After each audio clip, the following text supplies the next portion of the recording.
Tampa Bay and Japanese Pokemon enthusiasts. Welcome back to my channel. My name is Trent. And this is the Passing Binder. Today I went to the Ocala Pokemon show. My wife accompanied me. We had a really great time. The TCG trade played. Thanks everyone who was there. Thanks to all the vendors and the folks who put the show on. It was really neat. Um, Today I found a bunch of vintage Japanese cards. I made some purchases. I met some really cool people. I just want to quickly go over some of the pickups that I made, the prices that I paid for them, and I'm gonna inspect them closer on later. I also got something for the channel that I'm really excited about in the next few days. Coming, we'll have a digital microscope, so we'll really be able to examine these cards closer. Another development is that I have found a someone who can help with a little bit of touch up and cleanup on cards. So um, maybe a white dot that could have been catastrophic before, or, a little bit of you know, grime or dirt or just dust or whatever needs to be wiped off these cards. I got someone who can take care of that now. Really excited for the prospect of that. So maybe able to make a few more grading candidates from the borderline ones that we pick up, since we're trying to just pick up clean cards anyway. So today I did have the opportunity to use my magnifying glass, and I had an opportunity to capture some footage. I wore my camera around, so I'll be making another video with what I saw at the show, with live view and some B-roll style narration, and try and experiment with a little bit different style video than the ones I made before. Let me know if that's something you're interested in moving forward. Please stay tuned for that video. I don't typically edit stuff, so I'm not really sure how long that's going to take. But let's talk about the cards that I picked up today. Coincidentally enough, but there's a theme here, and it's going to show up, so I'd like to just hit it off the bat. I was looking for my old video game cartridges the other day, and I happened to come across my old Game Boy Color with Pokemon Silver in it. And on the drive home, I realized that every card I bought today, except for one, is a Gen 2 Pokemon. That's when they came about. So there is a theme to the acquisitions today. I just definitely wanted to point that out. And I'm really excited about some of these cards. Some of them are probably not going to be grading candidates, just going to be really clean binder copies. We're going to clean them all up regardless. So stay tuned. Some of them may end up on the eBay channel. I definitely I'll disclose everything that I find about them. They'll have the digital microscope photographs when I get that in the corners in the bags, and I'll definitely let you guys know what I find. Any purchases that are made there definitely help the channel and help the card flow and help keep this whole operation moving. So thanks to the folks who sold out my eBay store so far. I love that the Passing Binder has traveled throughout the country.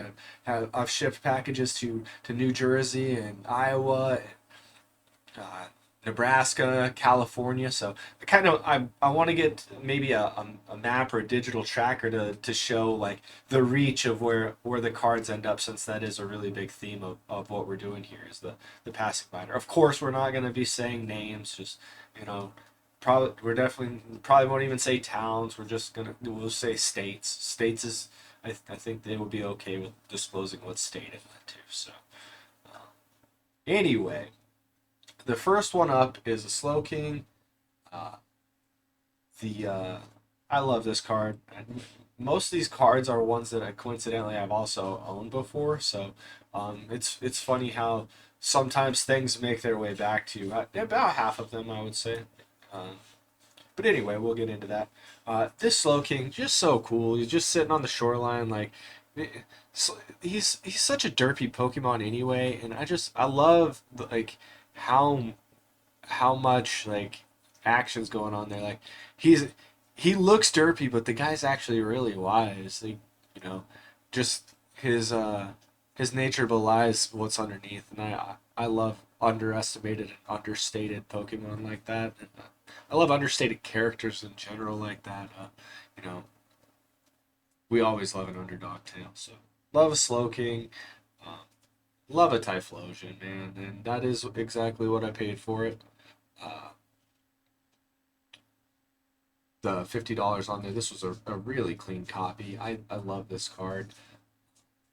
Not too much would probably need to be cleaned up. I think this was one of the cleaner ones. I think that there was just a little bit of something on the corner.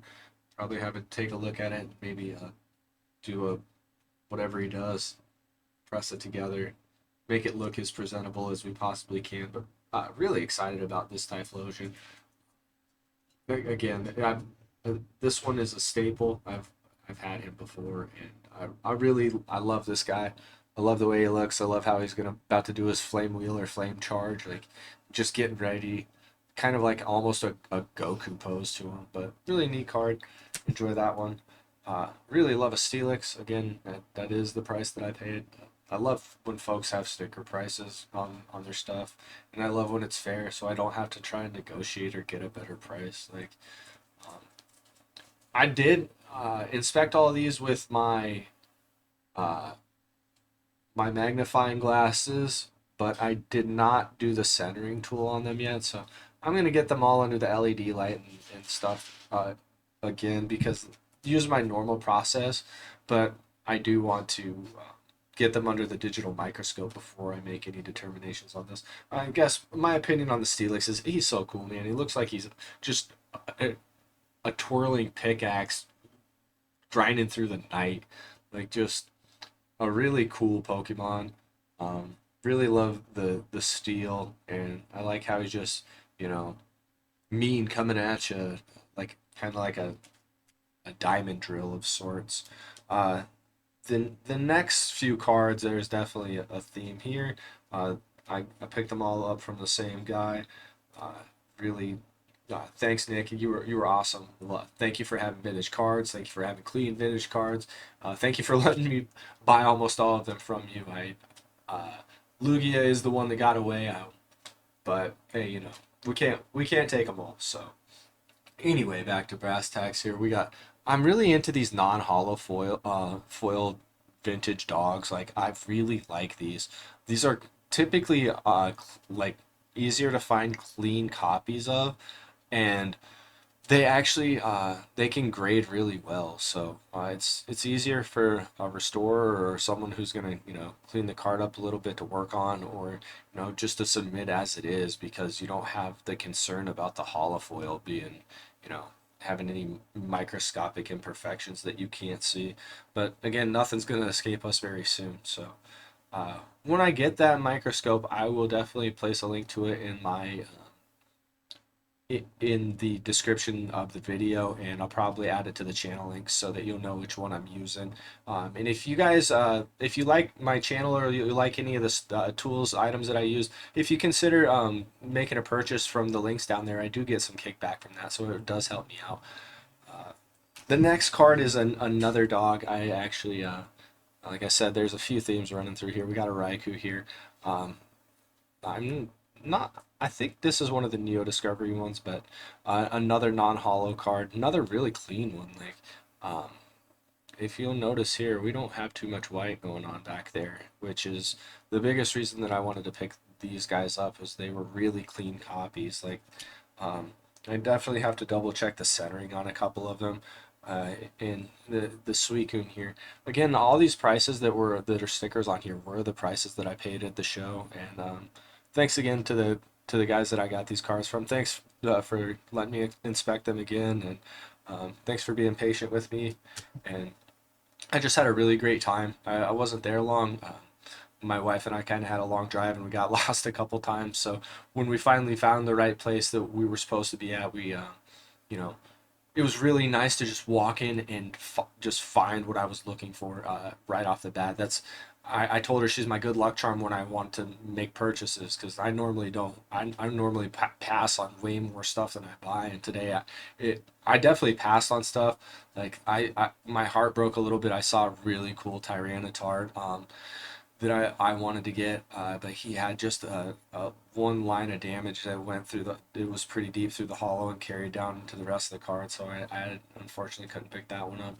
It was a Rocket's Mewtwo. It was a fairly clean copy, but um, it was just a little bit outside of my budget. I was kind of wanting to pick up more cards in the $20 to $50 range, and that one was 120. So that was kind of the reason that I passed on that one. Just too much capital tied up in one card. When I can tell stories about every single one of these cards, I could make a single video out of it, and rather than just tying everything up in one card, I like to have options. And the legendary dogs are definitely a wellspring for me. I can always go back to because I love these guys.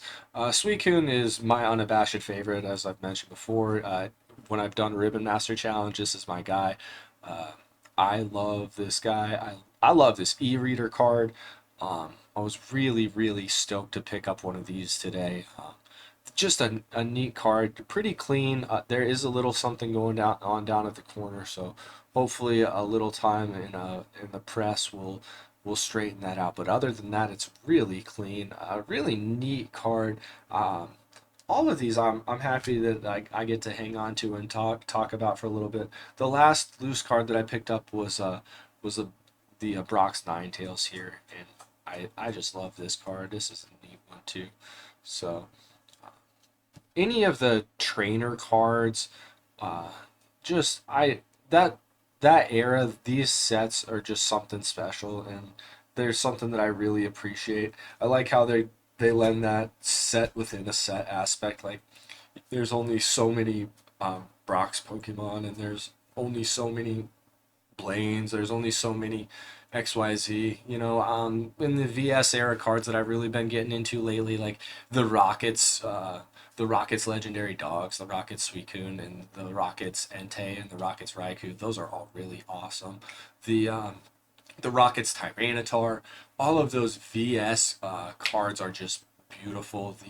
The Sabrinas, the Wills, the Mortys, all of those trainer ones, the Lances, and I really hope to get some more of that style and era of card.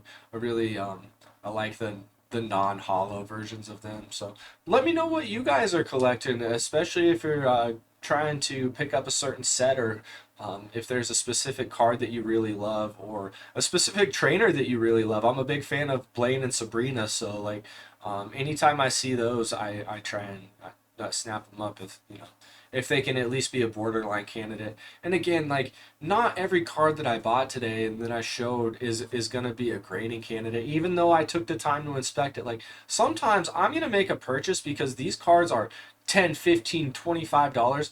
I'm going to buy a couple of cards that speak to me, that I can talk about, that I know full well inside I'm not going to grade, because number one, I want to support building a relationship with the vendor. Number two, I want everybody around to know that I'm the vintage Japanese guy, that if you got a vintage Japanese card and it's clean, that I'm your guy. I will pay fair market. I will pay above to be the guy that you bring that to first. Like that's the reputation that I want to have. So like in order to become a part of the community, like you need to put yourself out there and put out there what you're looking for. So just a small tip, the Pokemon world is very big, and the opportunities are enormous and endless. Like it's a game that's been going for, this is the 30th anniversary, and there have been sets every single year since.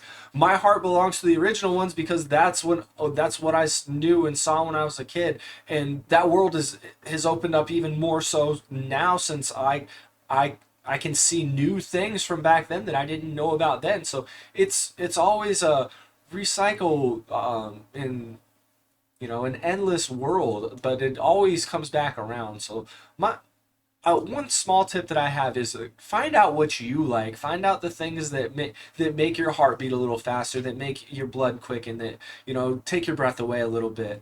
Um, that's where your opportunity lies. If you're a collector, if you're someone into Pokemon cards, or if you're someone on the fence about it, maybe you just have a favorite Pokemon card, or favorite Pokemon, and that you're looking to get into cards. Maybe you should take a look at some of the different artwork that's available, or you know ask some of your friends. But I know that there are plenty of Pokemon fans who only play the video games and don't do anything with the cards, or vice versa. And honestly, I'm a Pokemaniac.